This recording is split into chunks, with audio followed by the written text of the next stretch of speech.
In a world where noise is often mistaken for strength, what becomes of the one who remains silent, not out of peace, but out of fear, neglect, or resignation? Today, we dive deep into the story of the voiceless. Those who, when trampled, said nothing, when wronged, did not resist, and when erased, did not scream. This is not just a story, it's a mirror. Consider the moments in history where revolutions erupted from a single cry for justice. Now contrast that with the infinite instances where silence swallowed injustice whole. The world rarely remembers the silent victims, those who bore their pain in stillness. But today, we remember, we reflect, and we ask, what is the worth of such a being? Imagine a city during a blackout. Quiet, still, empty, yet filled with stories, emotions, potential. That's what silence can feel like, a blackout of the soul. Behind every unsaid word, a decision was made. To protect, to hide, to survive. But how long can a person live without being heard? In this video, we invite you to explore these themes not just through analysis, but through empathy. This is a human story, and it's closer to you than you think. He spoke not, even for his rights. What is the worth of such a being? 1. The myth of silence. Throughout history, silence has been romanticized, wrapped in metaphors of wisdom, patience, restraint. From religious doctrines that preach humility to cultural expectations that equate silence with dignity, the myth persists. But not all silence is golden. For many, silence is not a virtue, it's a wound. A byproduct of generations told to stay in line, stay small, stay safe.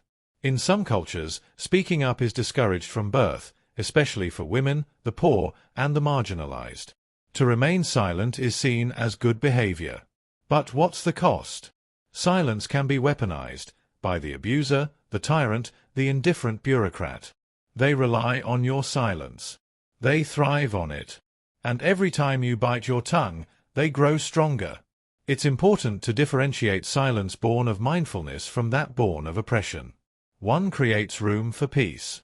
The other stifles the soul. Societies teach us to nod in agreement even when our hearts scream in protest. They teach us to value harmony over truth. But peace built on silence is a fragile illusion. Think about the systems around us, the workplace that discourages feedback, the classroom that punishes curiosity, the family that shames confrontation. These aren't just isolated experiences.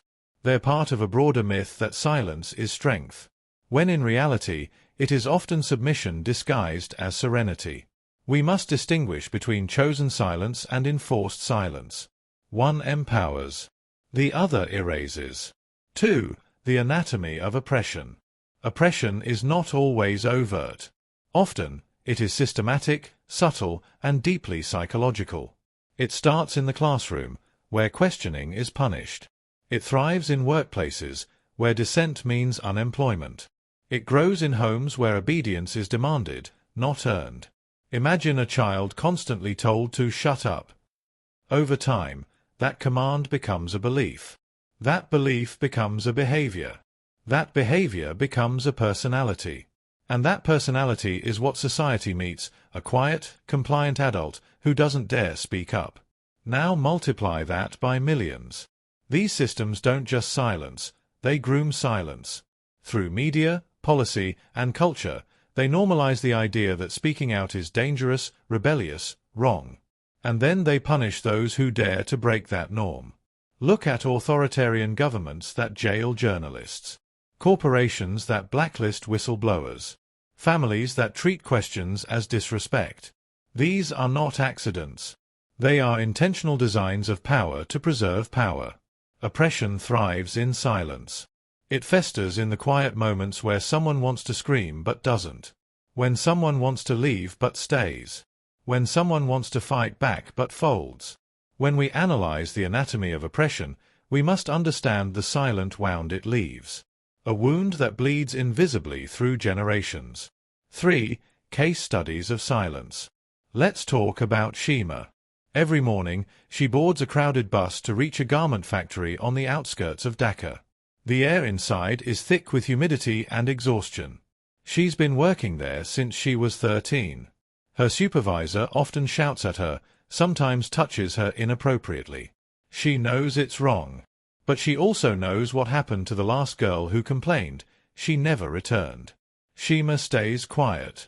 Then there's Adam, a software engineer for a multinational tech company. He discovered a backdoor in their system that harvested user data without consent. He knew this was unethical, even illegal. But his wife was pregnant. He was up for a promotion. And he remembered what happened to another colleague who tried to raise concerns, blacklisted, broke, forgotten. So Adam stayed quiet. Lastly, Mala. At 6, she was a curious, outspoken child. But every question was met with anger. Every opinion, with punishment. She learned that silence meant survival. Decades later, Mala is still quiet, not because she has nothing to say, but because she was never taught how to say it safely. These are not just isolated stories. They are everyday silences that echo across the globe. Each one of them represents a different kind of suppression. Economic, institutional, familial. And each silence carries with it a story not told, a truth not heard, and a dignity not respected.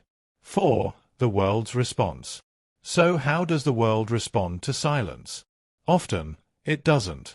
Silence is invisible. It's not a scream. It's not a headline.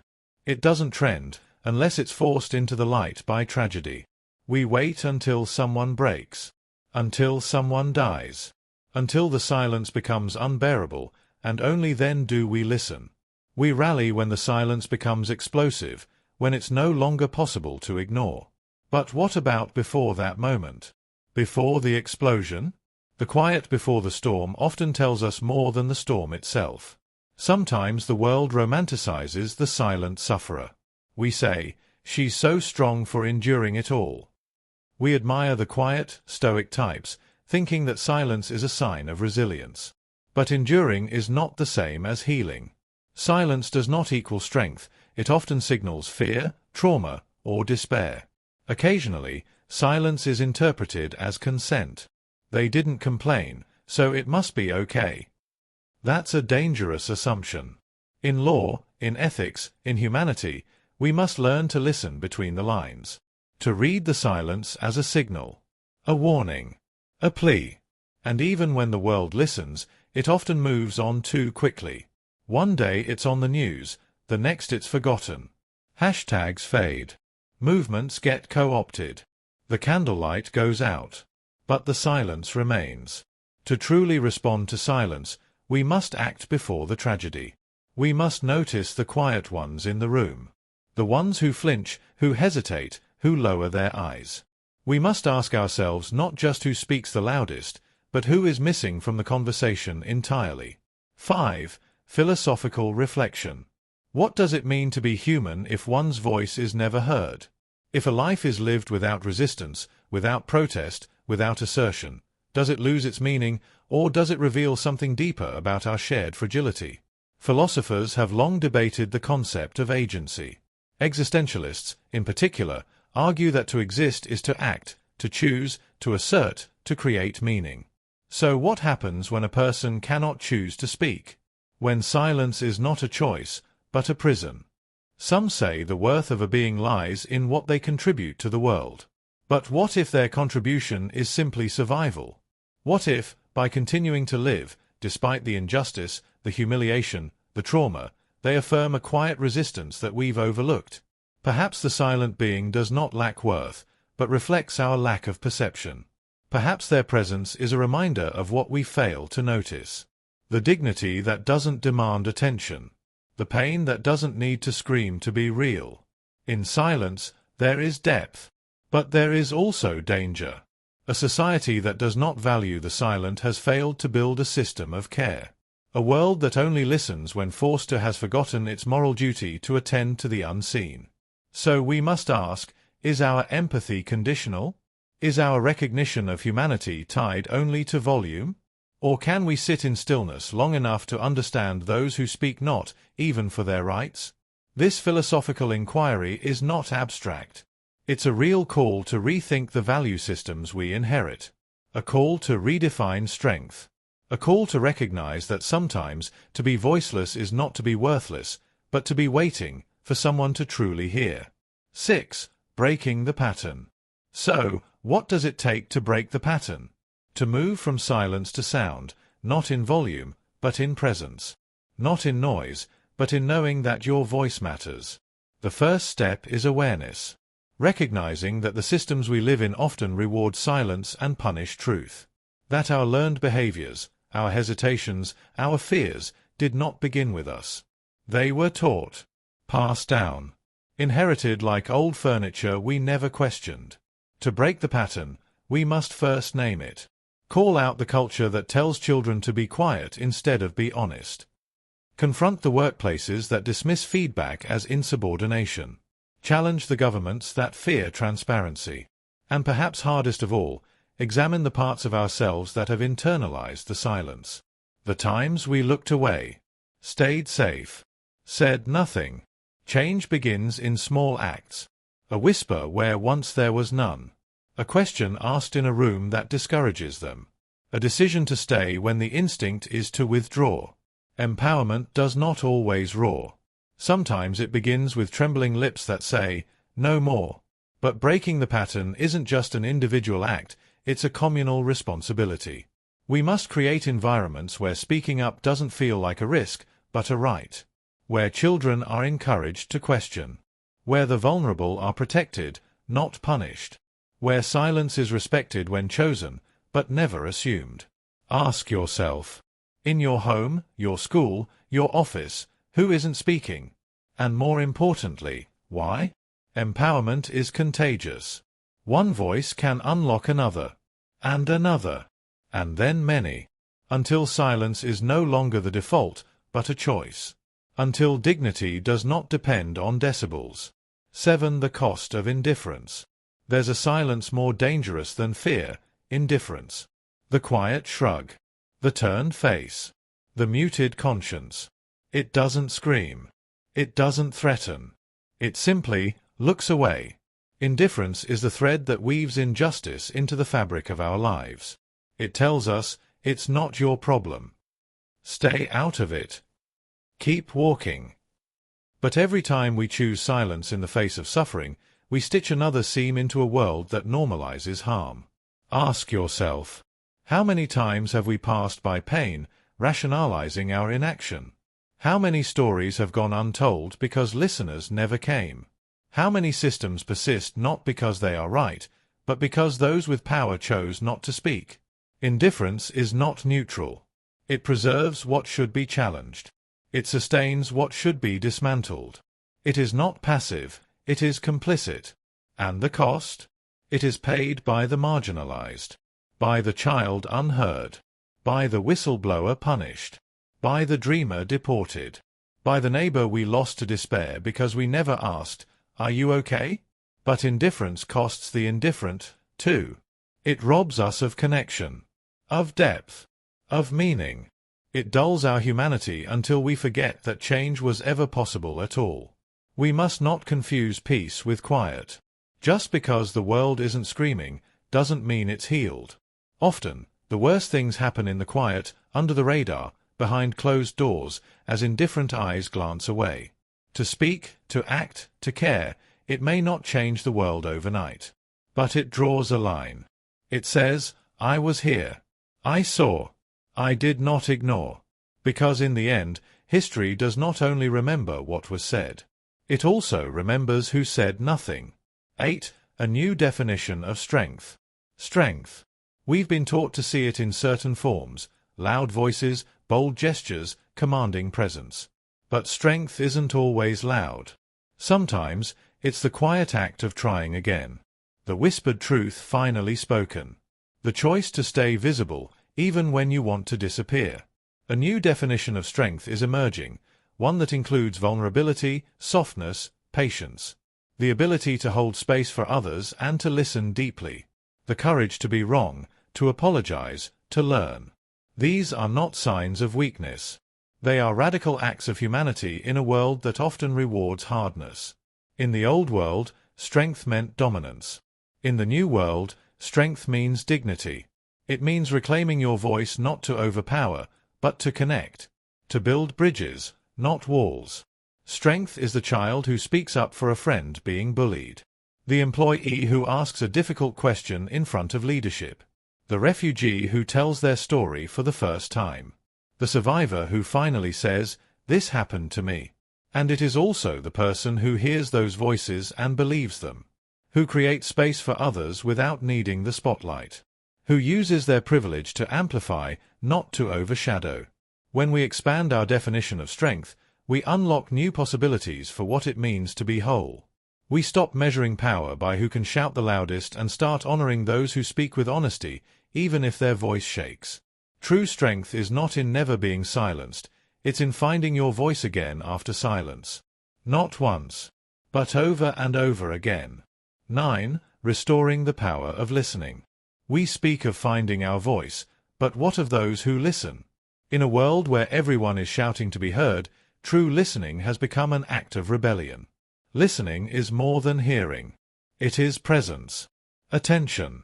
The quiet gift of saying, "You matter. I'm here. I will not turn away."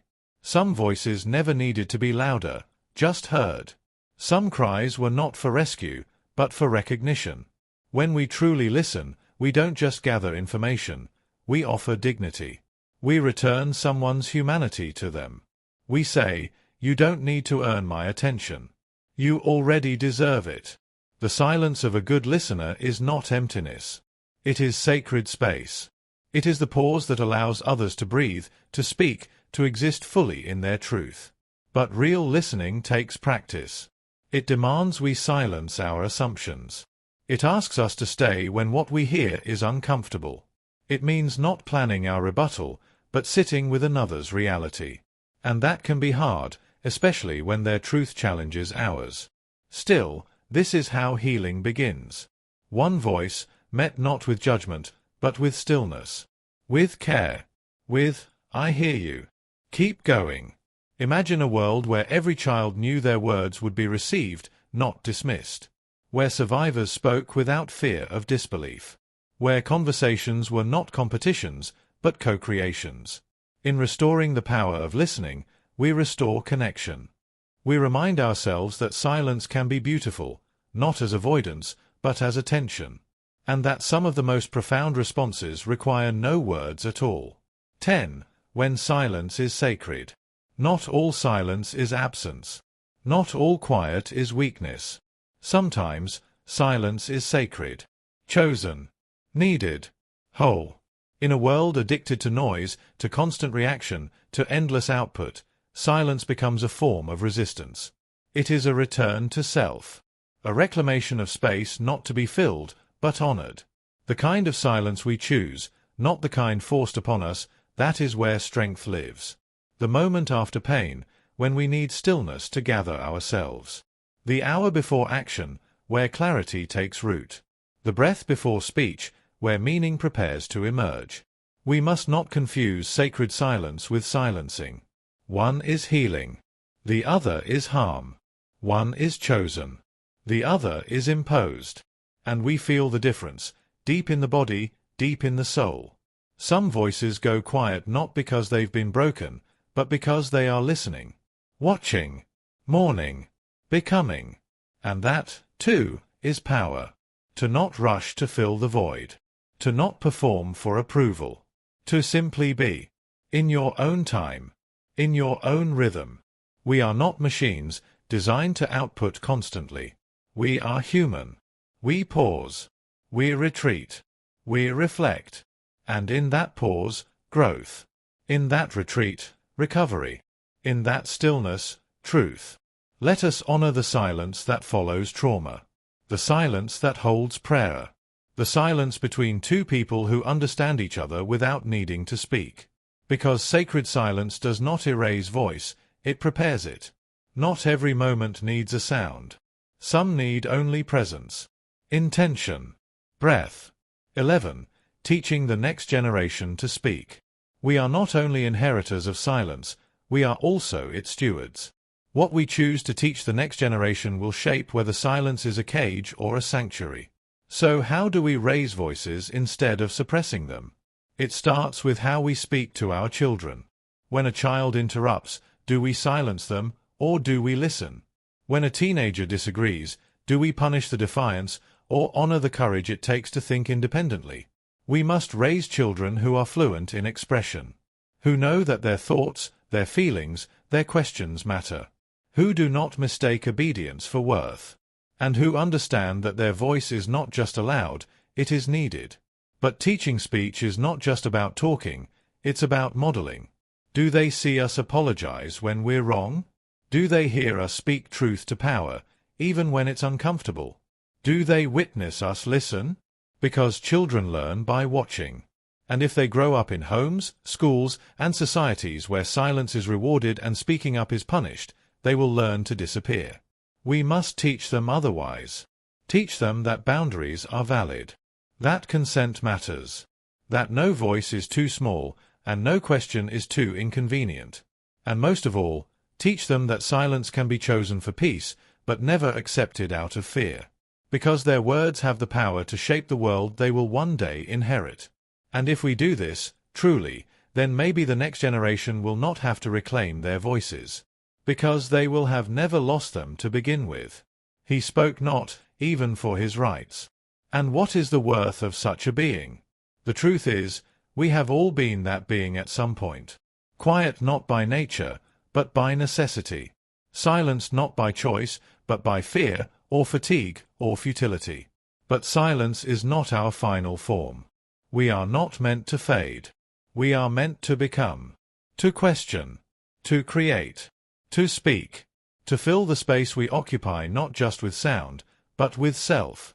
Your voice is not a weapon. It is a tool, a key, a seed. It can build, it can mend, it can awaken, and it deserves to exist, not only when it is polished, not only when it is perfect, but always. So if you've been silent, start with a whisper. If you've been absent, start by showing up. If you've been afraid, know this, you are not alone. Because every act of speech, every story told, every truth shared, every silence broken, creates space for another. This world needs more than volume. It needs authenticity. It needs voices that are real, that are healing, that are brave. And maybe, if we listen more, if we speak when it's hard, if we honor the sacredness of both noise and quiet, then we will not need to ask the worth of one who stays silent. Because by then, we will have built a world where no one has to.